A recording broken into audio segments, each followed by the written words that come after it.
Tunajua na tunaelewa vizuri sana ya kwamba mambo ya misitu lazima tuiangalie vizuri sana. Na Profesa Wangari Maathai alisema ya kwamba nature is very unforgiving.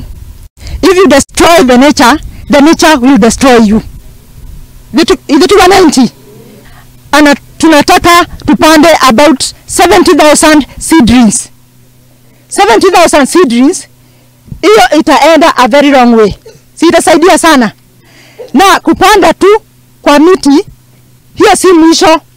Ukipanda seedling, lazima uhakikishe ya kwamba hizo seedling zimeangaliwa vizuri, kwa sababu zisipoangaliwa hazitafaulu. Sawa sawa. Kwa hivyo upanzi wa miti peke yake is not enough.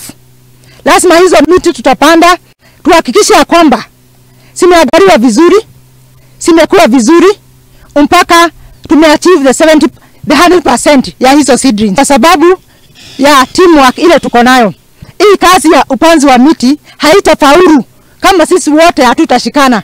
Lazima tushikane sisi wote ndio tupande miti vile inatakana. So forester tunataka ekari 100. Tumeamua ekari 100 tutaanza kupanda miche 70,000 pieces.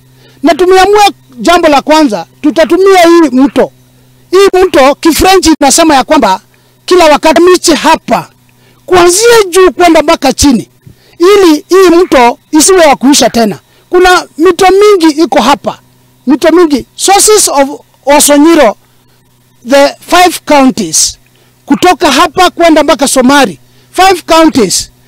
Sisi wenyewe ndio tunachangia maji mengi sana. Kwa hivyo tulipoketi chini, tukaona jambo la kwanza, tushikane na washikadau wengine. Tuwe na siku moja, tuitenge iwe Olbosat Earth Day. Na ndio hii ya siku ya leo.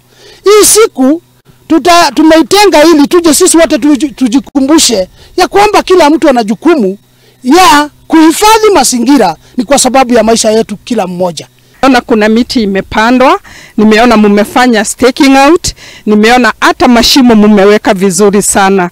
Yangu ni kuambia vile tunaenda kulaunch upanzi wa miti siku ya leo, tupande kwa moyo mzuri, na tukipanda miti yetu isikuwe ni kupanda tu, ila nitukuze tu.